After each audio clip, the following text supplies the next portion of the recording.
नहीं है। मैं आपसे नहीं कहता कि मुझे जो अच्छा लगे आप मुझे वो दो, बस इतना होवे करुणामय, तरने की हो सकती अनामय। अनामय माने बिना रुके, माने जब मेरे पास कठिनाइयां आए और कोई मेरा सहायक ना हो, मुझे कोई रास्ता ना दिखे, तब भी मैं अपना साहस खोऊं नहीं और उन कठिनाइयों से लड़ने की शक्ति मेरे पास सारा जीवन बनी रहे, ऐसी मुझे शक्ति देना। इवन हमारे उसमें कहा जाता है कि हम भवसागर पार करके उधर परमात्मा, इधर भवसागर से हमें यहाँ भेजा गया मृत्यु लोक में कि जाओ और अपने अपने फर्ज पूरे करो और फिर परमात्मा आपको बुला लेंगे। तो ये जो अंदर आत्मा है ये परमात्मा के पास जाने को बेचैन रहती है। तो जब हमारी मृत्यु होती है तो हमें भवसागर तैर के जाना पड़ता है। अगर किसी ने अच्छे काम किए हैं तो गाय की पूंछ पकड़ के हम पार हो जाते हैं, ऐसा मान्य है हमारे ग्रंथों में। और अगर हमने अच्छे काम नहीं किए तो हम उस भवसागर में डूब जाते हैं, हम परमात्मा को कभी भी मिल नहीं पाते। तो वो कहते हैं कि इसीलिए वो कह रहे हैं कि बस इतना हो करुणा में कि तरने की शक्ति हो अनामय, मुझे भवसागर से पार करने के लिए तैरने की शक्ति मेरे अंदर दो। अर्थात मुझे जीवन में कितने भी कठिनाइयां आए लेकिन मुझे उन्हें पास करने की, उनसे आसानी से गुजरने की शक्ति दो।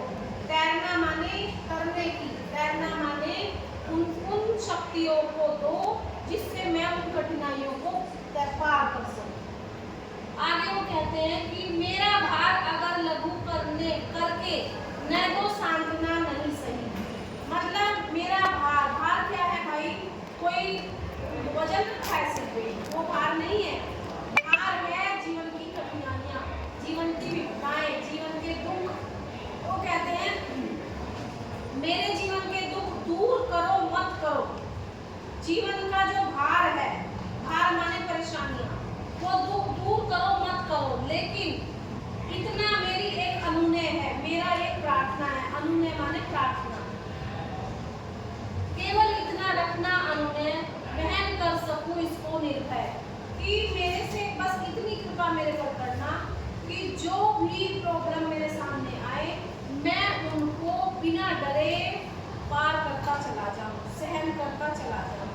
जो भी मेरे ऊपर परेशानी आएगी, किसी से बिना डरे, बिना दुखी हुए, बिना परेशान हुए, बिना रोए, हंसते हंसते मैं आपका नाम लेकर उन सब परेशानियों को बिना डरे पार करता चला जाऊं, इतनी शक्ति मुझे देना।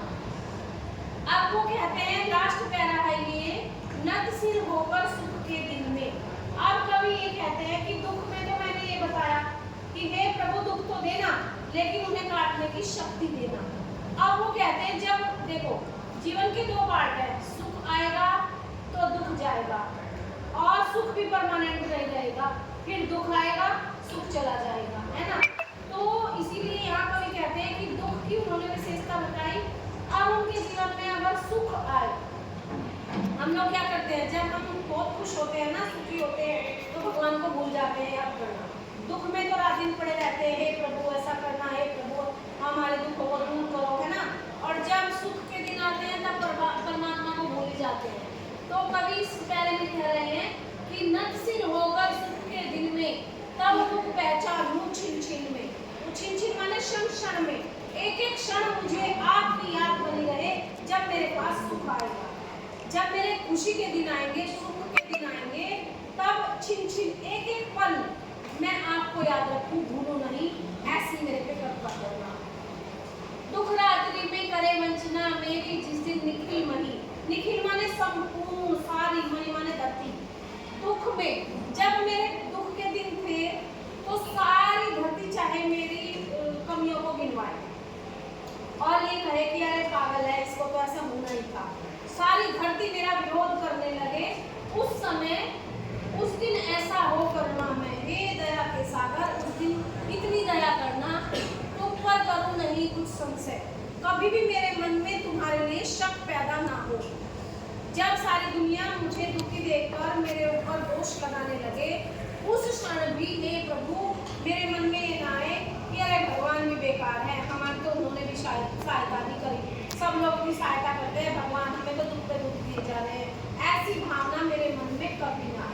चाहे कितना ही दुख आ जाए, प्रभु आपके प्रति मेरा विश्वास घटेगा, ऐसी उनकी इच्छा है।